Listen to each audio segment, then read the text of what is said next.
Good morning to all of you. आज हम लोग पार्टनरशिप फॉर्म का न्यू चैप्टर स्टार्ट करने जा रहे हैं जिसका नाम है change in profit sharing ratio. आज इस कड़ी में सबसे पहले इसके कॉन्सेप्चुअल चीज को देखेंगे कि ये होता क्या है, तब जाके इसके प्रैक्टिकल एस्पेक्ट की तरफ हम लोग चलेंगे। तो थोड़ा सा 10 से 15 मिनट पहले समय लगाते हैं और कोशिश करते हैं आपसे रूबरू होने का कि ये पीएसआर का चेंजिंग होता क्या है बेसिकली। अगर हम बात करें, अगर आपको ध्यान से अगर इस चीज को देखा जाए तो अभी तक आपने फंडामेंटल का चैप्टर किया और फंडामेंटल में आपने बहुत सारी बेसिक बातें देखी, जैसे कुछ टर्मिनोलॉजी, प्रॉफिट शेयरिंग रेशियो क्या होता है, डिड अगर साइलेंट रहे या क्वेश्चन साइलेंट रहे तो क्या इसका इम्पैक्ट पड़ता है, क्या प्रॉफिट शेयरिंग रेशियो रहेगा, या आपका इंटरेस्ट ऑन कैपिटल क्या लगेगा, इंटरेस्ट ऑन ड्राइंग क्या लगेगा, कौन पार्टनर कितना कैपिटल लगाएगा, कैसे बिजनेस चलेगा, बला बला बला बला। ये सारी चीजें हो रही थी। अब इस कड़ी में क्योंकि ऐसा ही लाइफ चलते रहे ऐसा कोई जरूरत नहीं है, तो इस कड़ी में कुछ बदलाव होने की कोशिश कर रहे हैं। जैसे आप सब हम जानते हैं, परिवर्तन ही संसार का नियम है। हर जगह परिवर्तन होता है। जैसे आपके क्लासेस पहले ऑफलाइन हुआ करते थे, ऑप्शन आया ऑनलाइन होने का भी, है ना। इतना सोशल मीडिया का वर्चस्व रहा, तो इसके कुछ फायदे भी हैं कुछ नुकसान भी है। सेम वैसे ही कोई भी पार्टनरशिप फॉर्म अगर आपका रन कर रहा है तो उसमें बदलाव होना एक उसका नेचर है, फीचर्स है, ऐसा कह सकते हो आप। बदलाव होंगे ही होंगे, क्योंकि पार्टनरशिप फॉर्म में अगर कंटिन्यूअसली एक ही चीज चलते रहे तो चलने को चल सकता है, लेकिन क्योंकि इसमें पार्टनर भी जो है वो भी एक ह्यूमन बीइंग है, और ह्यूमन बीइंग जो है उसका नेचुरल बिहेवियर ही है कि उसका परिवर्तन करने का, वो कुछ ना कुछ करेगा। आप शांत बैठ नहीं सकते, R&D करते ही रहते, राइट। तो इसी कड़ी से ये सब सिलसिला का जन्म होता है, जिसको अगर टेक्निकल भाषा में टेक्निकल भाषा में कहा जाए तो इसको कहते हैं हम लोग रिकंस्टिट्यूशन ऑफ फॉर्म। री, देखो जैसे आपने वर्ड देखा ना, एडमिशन, री एडमिशन, एडमिशन, री एडमिशन। एडमिशन का मतलब फ्रेश, री एडमिशन का मतलब वही एडमिशन हुआ है उसको दोबारा से रिन्यू कर रहे हैं, राइट। तो स्कूल में री एडमिशन कराते थे लोग। एक बार किसी स्कूल में आप चले गए पहली कक्षा में और उसके बाद दूसरी कक्षा में गए तो री एडमिशन करवाते थे। तो यहाँ पे समझने वाली बात क्या है, वो थोड़ा सा अगर ध्यान से देखें हम लोग, रिकॉन्स्टिट्यूशंस का क्या मतलब है। अब देखिए, रिकॉन्स्टिट्यूशंस का मतलब है कि जो भी एग्जिस्टिंग एग्रीमेंट है उसमें बदलाव होना। लेमन लैंग्वेज में बात करें, जो भी पार्टनरशिप का एग्रीमेंट है जिसको टेक्निकली आप क्या बोलते हो, डिड, उसमें कुछ परिवर्तन करना रिकॉन्स्टिट्यूशन कहलाता है। अब फॉर एग्जांपल लेके चलते हैं। सपोज दैट तीन पार्टनर थे। ध्यान से देखिएगा, कनेक्ट करिएगा, क्योंकि ये जो आज का जो लेक्चर है वो आगे आपके तीनों लेक्चर को कनेक्ट करेगा। मान लेते तीन पार्टनर हैं। एक पार्टनर का नाम है आयुष, दूसरे पार्टनर का नाम है तुलसी, और तीसरे पार्टनर का नाम है राकेश। ये लोग पार्टनरशिप फॉर्म में काम कर रहे थे, बिजनेस इनका चल रहा था बढ़िया बढ़िया, राइट। इनका प्रॉफिट शेयरिंग रेशियो जो था 1/3, 1/3 एंड 1/3 था। ये एग्जिस्टिंग, इसको हम एग्जिस्टिंग लिख सकते हैं। अब मान लेते ये बिजनेस चल रहा था इनका। कब से चल रहा था? जब से चल रहा हो। मान लेते हैं कुछ एग्जांपल के लिए लेके चलते हैं कि हम लोगों ने 2013 में ये बिजनेस स्टार्ट किया था। चलते चला चलते चला चलते चला, राइट। आज आ गया, मान लेते हैं 2023, राइट। और समझने के हिसाब से 1 अप्रैल ही मान लेते हैं ताकि आपको कंफ्यूजन ना हो।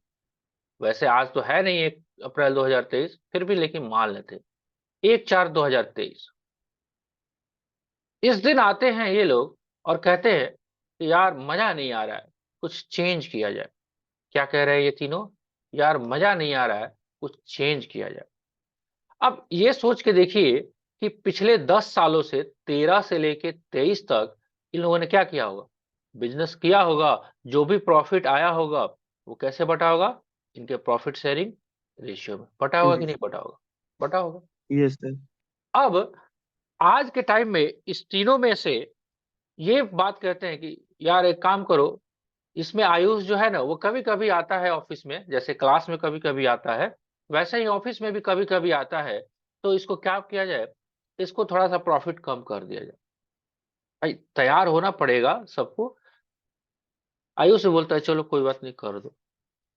अब जैसे ही यहाँ के डेट पे आपका इनका प्रॉफिट शेयरिंग रेशियो चेंज हुआ, कुछ भी मान लेते हैं, इसका 1/3 था तो 1/4 कर दिया हम लोगों ने। अब बाकी का बैलेंस का जो भी बैलेंस इन लोगों में कर दिया। अब जैसे ही ये चेंजेज हुए, ये एक एग्जांपल हो जाएगा आपका रिकॉन्स्टिट्यूशन का, यानी कि हमने पार्टनरशिप के एग्रीमेंट को, टर्म्स एंड कंडीशंस को चेंज किया। इसका क्या इंपैक्ट करेगा वो बाद में देखते हैं। अभी हम ये समझने की कोशिश कर रहे हैं कि ये चेंजेज क्या होते हैं। एक कारण ये भी हो सकता है, मतलब हमने अगर केस नंबर 1 लिया तो इसमें हम लोगों ने क्या किया कि हमारे पास जो भी पार्टनर थे, केस नंबर 1 में हमने बात किया कि हमारे पास जो भी पार्टनर थे, all partner only change profit sharing ratio. मतलब अगर हम एग्जिस्टिंग की बात करें और प्रपोजल की बात करें, यहां पे भी पार्टनर था आयुष, तुलसी और राकेश, एटीआर, और यहाँ पे भी पार्टनर है एटीआर। तो ये भी एक रिकॉन्स्टिट्यूशन हुआ। और रिकॉन्स्टिट्यूशन इस तरह का अगर रिकॉन्स्टिट्यूशन हुआ तो इसको हम लोग बोलते हैं change in profit sharing ratio. मतलब अगर दूसरे वर्ड में समझने की कोशिश करें, जितने भी एग्जिस्टिंग पार्टनर थे वही पार्टनर सेम है, ना कोई आया है ना कोई गया है, केवल उनमें आपस में प्रॉफिट शेयरिंग रेशियो चेंज हुआ है। तो ये सिचुएशन होगा तो इस चैप्टर में हम लोगों को करना है। लेकिन आगे भी चल के ये सेम कॉन्सेप्ट, क्योंकि ये चैप्टर बहुत इंपॉर्टेंट होने वाला है, यही सेम कॉन्सेप्ट आगे के चैप्टर में भी लगेगा। जैसे हम लोग केस नंबर 2 लेते हैं, आगे भी ये सारे चैप्टर जितने आएंगे उसमें से ये सारा कॉन्सेप्ट सेम टू सेम लगेगा, थोड़ा सा मॉडिफिकेशन होगा। मान लेते हैं एटीआर थे, राइट, एटीआर, ये तीनों पार्टनर थे और प्रपोजल इन लोगों ने किया कि भाई एक और भी पार्टनर को जोड़ा जाए। एटीआर ने एक और रूपक सर को जोड़ लिया, मतलब एक न्यू पार्टनर आया।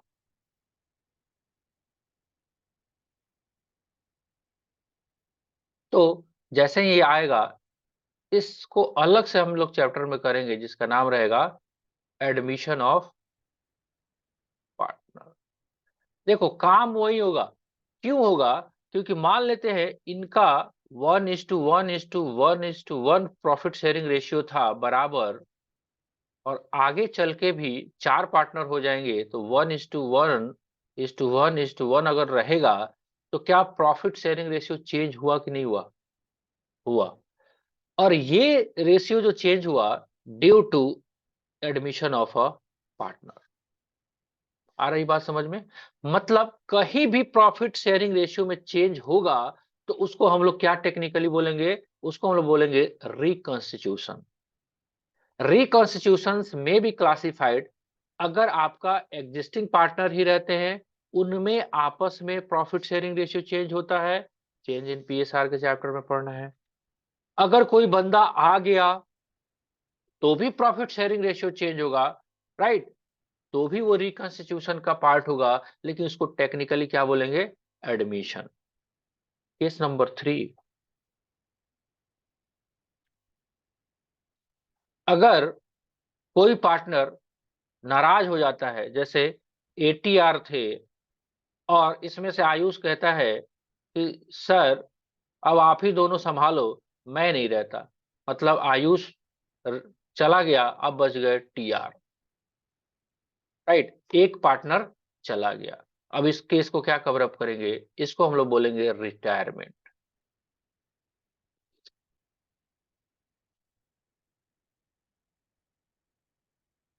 राइट, यहां पे भी सारा का सारा काम लगेगा। एक बाउंड्री वाल दे रहा हूं, क्योंकि ये चैप्टर आपने कर लिया तो आप मान के चलिए आपका एडमिशन में 10% और एफर्ट लगना है, रिटायरमेंट में 10% एफर्ट लगना है। इसी के साथ साथ रिटायरमेंट वाले कॉन्सेप्ट में ही एक डेथ का भी कॉन्सेप्ट आता है, डेथ ऑफ पार्टनर। मतलब ये है कि जो एग्जिस्टिंग पार्टनर हैं उसमें से कोई एक पार्टनर की डेथ हो जाती है तो वो ऑटो रिटायर होगा। अब ये है कि रिटायरमेंट को प्लान करके कर सकते हो, डेथ को तो प्लान नहीं कर सकते, है ना। ओकेजनली और किसी मिस हैपनिंग के वजह से हो सकता है, तो वो ट्रेजेडी हुआ सो हुआ, लेकिन हमको अकाउंटिंग टर्मिनोलॉजी में प्रॉफिट शेयरिंग रेशियो तो चेंज करना पड़ेगा कि नहीं करना पड़ेगा। तो रिटायरमेंट और डेथ का कॉन्सेप्ट एक ही चैप्टर में इन लोगों ने रखा हुआ है ताकि कन्वीनियंट हो। दोनों चीजें सेम है, बहुत थोड़ा थोड़ा सा डिफरेंस है, वो लोग हम लोग देख लेंगे बाद में। एक और भी केस आएगा जिसका नाम है, ध्यान से सोच के बताइए, आप केस को कनेक्ट कर पा रहे हैं। एक और भी केस आएगा जिसका नाम रहेगा, मान लेते हैं दो ही पार्टनर थे या एटीआर तीन पार्टनर थे, और इसमें से दो लोग कह रहे हैं, इसमें से दो लोग कह रहे हैं कि तुलसी और आयुष दोनों कह रहे हैं कि सर आप ही अपना क्लास चलाओ, मैं नहीं रहता। अब बच गया कौन, आर। अब क्या आर अकेले बिजनेस को रन कर सकता है नहीं। पार्टनर फॉर्म में? नहीं, बिकॉज पार्टनरशिप के लिए कम से कम दो लोगों की आवश्यकता होती है। अब जैसे ही ऐसा अगर हुआ तो इसको हम लोग ना तो रिटायरमेंट बोलेंगे, ना ही इसको डेथ बोल सकते हैं, इसको हम लोग सीधे बोलेंगे डिजोल्यूशन।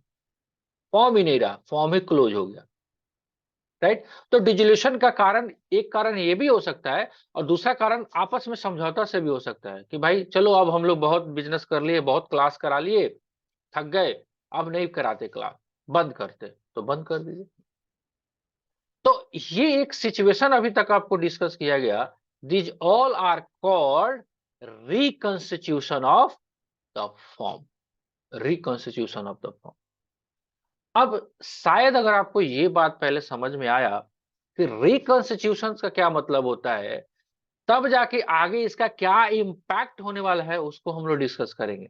अगर आपने ध्यान से देखा तो हमने क्या किया, रिकंस्टिट्यूशन किया, फॉर्म का एग्जांपल समझा। तो एक बार अगर आप ध्यान से देखिए तो mode of reconstitution of the form, कितने तरह के हमारे पास मोड अवेलेबल है। तो modes of reconstitution of the form, एक तो change in the profit sharing ratio among existing partner, case number one. ना कोई आया ना कोई जा गया, आपस में ही हम लोग चेंज कर रहे हैं। Case number two, admission of a partner, किसी एक बंदे को हमने एडमिट कर दिया। Case number three, retirement of the existing partner, और ये भी केस नंबर थ्री में ही था, डेथ ऑफ द पार्टनर। अब डिसोल्यूशन वाले को इसमें क्यों नहीं कवर कर किया जा रहा है, क्योंकि जब फॉर्म ही नहीं रहेगा तो उसको रिकंस्टिट्यूट करने की बात ही नहीं हो रही। तो रिकंस्टिट्यूशन में ये तीन केस कवर होते हैं, या तो जो भी एग्जिस्टिंग पार्टनर थे उनमें आपस में प्रॉफिट शेयरिंग रेशियो चेंज हुआ, कोई बंदा आ गया, कोई बंदा चला गया, कोई बंदा मर गया। राइट, तो ये सारे आपके कॉन्सेप्ट हैं किसके, रिकंस्टिट्यूशन के एग्जाम्पल है। और ये सारा काम इसलिए हो रहा है क्योंकि due to profit sharing ratio. अभी आपको इंपैक्ट दिखेगा, अगर आप सोच के देखो, आपके पास ये भी सवाल हो सकता है, सर अगर प्रॉफिट शेयरिंग रेशियो चेंज भी हो गया तो क्या फर्क पड़ता है? सोच के बताइए, कुछ फर्क पड़ेगा क्या? अगर प्रॉफिट शेयरिंग रेशियो चेंज होगा, आज तक हम लोगों ने 31 मार्च 2023 तक हम लोगों ने जो भी प्रॉफिट कमाया बराबर बराबर बांटा, आगे चल के आयुष को 1/4 देना है, बाकी जो बच जाएगा वो हम लोग आधा आधा कर लेंगे, यानी कि 37% कर लेंगे हम लोग, पहले 33% था, तो हमारा बटा, हमारा बढ़ा, आयुष का कम हुआ। तो कम हुआ तो क्या होगा, आगे जो प्रॉफिट आएगा उसको बांटेंगे प्रॉफिट शेयरिंग रेशियो में। लेकिन क्या इसका इम्पैक्ट कुछ पड़ेगा? सोच के देखिए, आप कनेक्ट करके देखिए, सोचिए। अगर ये दो पार्टनर है, आधा आधा प्रॉफिट शेयरिंग रेशियो कर रहे थे, और कोई बंदा अगर आ गया या कोई बंदी आ गई, उसके बाद ये देखिए यान का फोटो, मुस्कुराता चेहरा, इनका भी मुस्कुराता चेहरा, जो भी प्रॉफिट होता था आधा आधा बांटते थे, और कोई बंदा आ गया या बंदी आ गई, उसके बाद इनका प्रॉफिट जो है one third one third one third हो गया, तो सर, क्या कोई फर्क पड़ेगा? यस सर, फर्क पड़ेगा। क्या पड़ेगा सर बताइए? सर, प्रॉफिट कम होगा सर। प्रॉफिट जो शेयर होगा वो कम होगा पार्टनर्स में सर। तो प्रॉफिट डिस्ट्रीब्यूट हो जाएगा। तो उससे क्या फर्क पड़ेगा? ठीक है, आगे का तो कम होगा होगा। और कुछ? आगे तो हम तय कर ही रहे हैं, वो तो सहमत हो रहा है मिस्टर ए और बी, तभी तो प्रॉफिट शेयरिंग चेंज हो रहा है, या कोई बंदा आ रहा है या बंदी आ रही है। और कुछ? और कुछ नहीं कनेक्ट कर पा रहे हो आप लोग? चलिए हम कनेक्ट कराते हैं।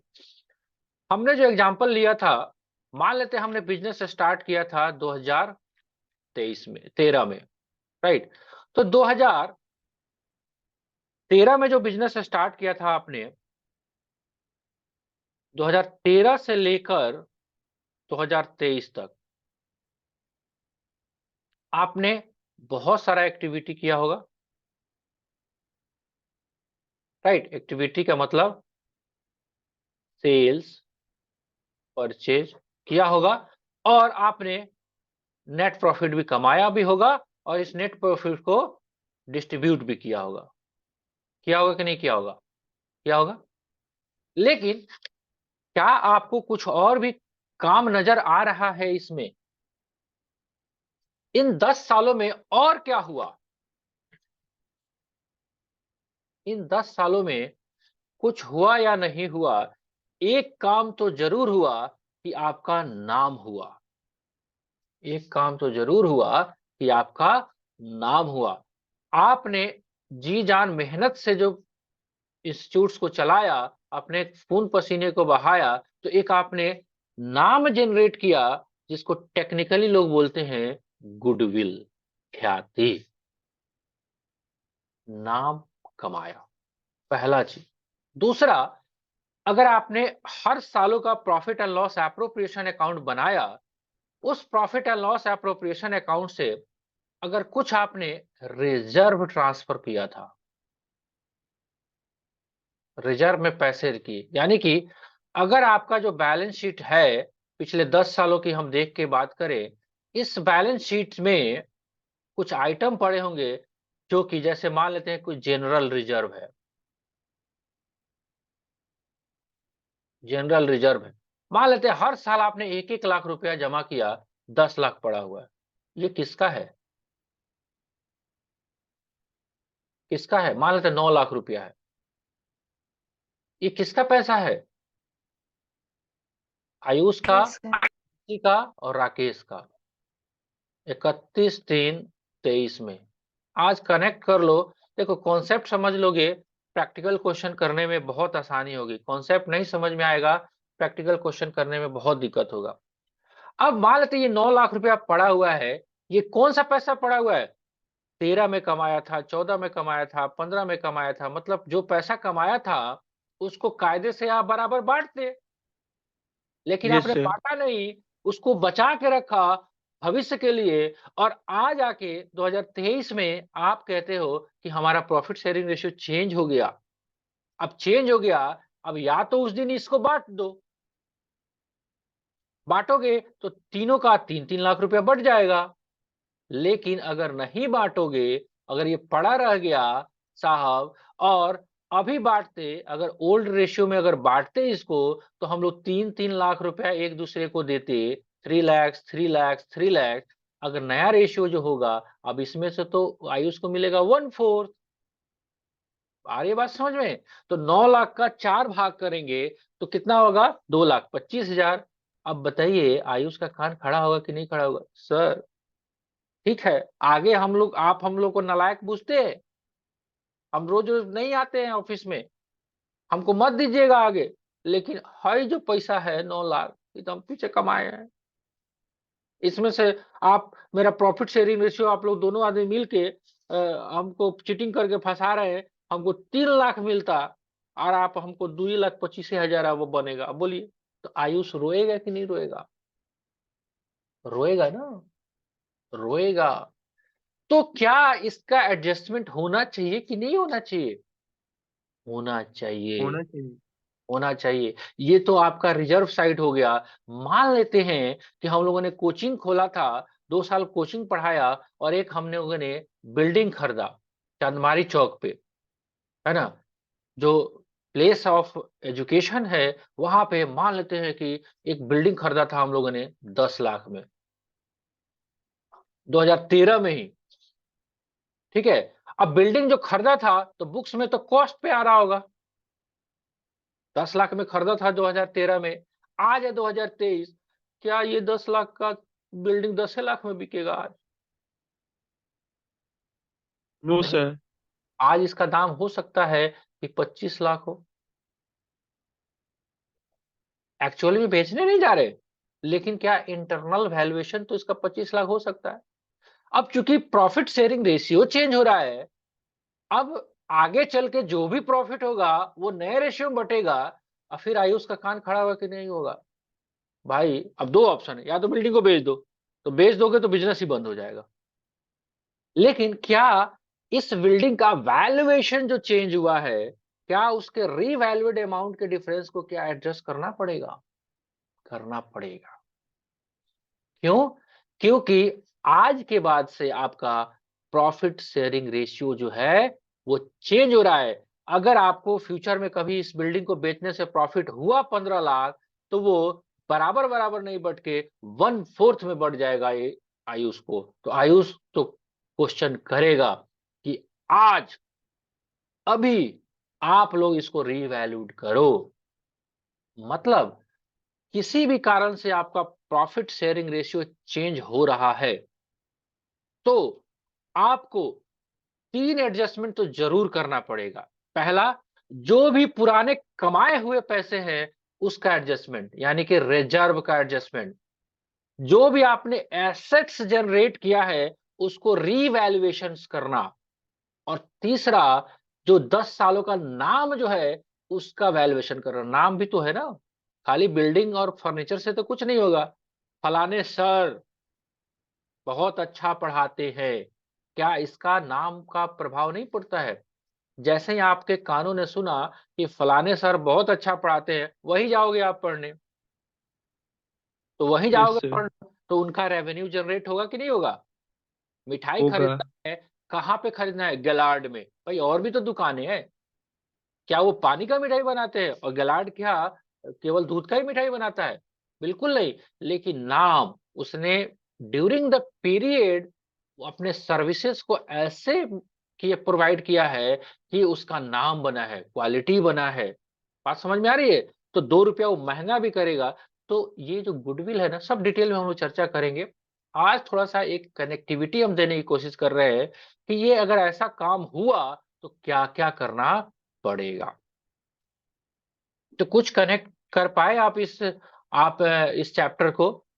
तो क्या क्या काम करना है उसको एक बार समरी लेते हैं, और वन बाय वन हम लोग नेक्स्ट लेक्चर में इस सबको डिस्कस करेंगे। क्या क्या आपका एडमिशन तो नहीं चल रहा, पीएसआर के टाइम में क्या क्या आपका काम करना पड़ेगा? अगर जैसे ही आपका पीएसआर चेंज हुआ तो क्या क्या करना पड़ेगा, वो एक बार देखिए। क्या क्या करना पड़ेगा हमारे को? The various matter need adjustment at the time of admission, change in PSR, जो भी ऑप्शन हो। हम अभी पीएसआर का चैप्टर पढ़ रहे हैं तो पीएसआर को ध्यान में रखें।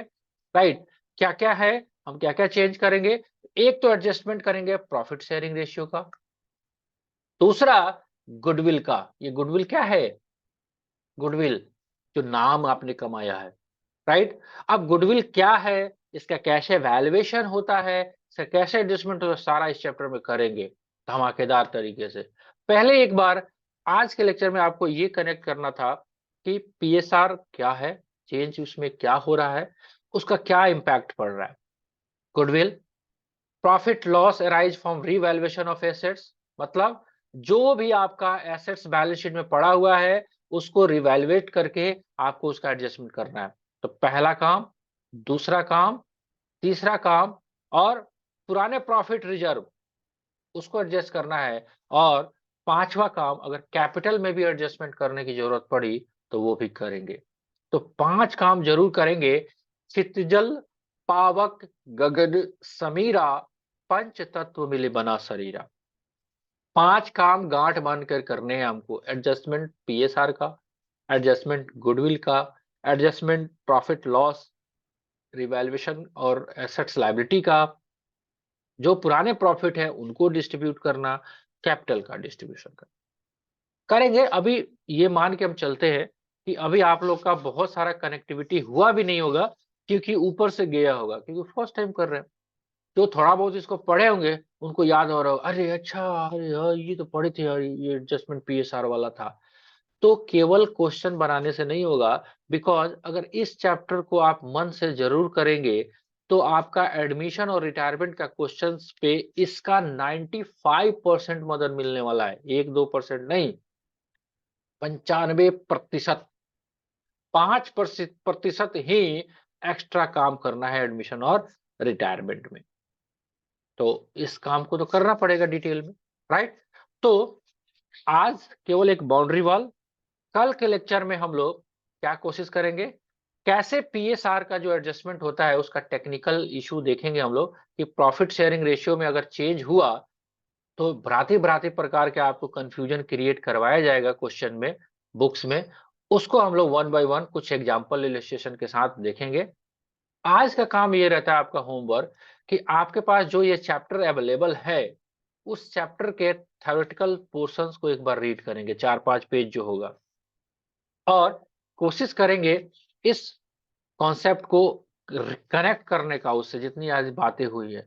अगर ये बोलते क्रम में आपका लगता है कि कुछ बातें मिस आउट हो गई, कहीं और चले गए थे आप बीच में, तो लिंक आपको रहेगा यूट्यूब पे, वहां से आप रिवाइंड करके आप इसको पुनः देख सकते हैं। ठीक है जी। तो क्या आज के क्लास का कुछ वर्थनेस हुआ कि नहीं हुआ, ये कल आपसे हम पूछेंगे। आपका जैसे ही कल का बातचीत का क्रम चलेगा, हमको आइडिया लग जाएगा कि कल का जो क्लास है वो दिमाग के अंदर गया कि हवा में उड़ गया, हवा मिठाई की तरह। ठीक है। तो आज ना रहने देते हैं। आपको होमवर्क में क्या रहता है, आपको सिंपल सा क्लास के, सॉरी क्लास तो नहीं, आपके बुक्स के नोट्स को रीड करना है। एक बार रीड करिएगा। ठीक है जी। चलिए, तो एक बार हम क्वेश्चंस के पोर्शन को कल उठाएंगे। एक एक कॉन्सेप्ट पे क्वेश्चन करते चलना होगा, चारों कॉन्सेप्ट एक साथ नहीं हो सकता, ये भी मैं बता देता हूँ।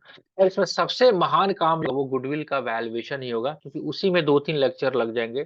There are different types of methods prescribe in the books for valuation of goodwill, right. तो गुडविल क्या होता है, थोड़ा सा आइडिया तो दे ही दिया है मैंने आपको। डिटेल में जब वैल्यूएशन करते चलेंगे उस टाइम हम लोग उसके बारे में और भी डिटेल में डेप्थ में नॉलेज लेते चलेंगे। ठीक है जी। इजाजत हो आप लोगों की, नए साल का पहला लेक्चर।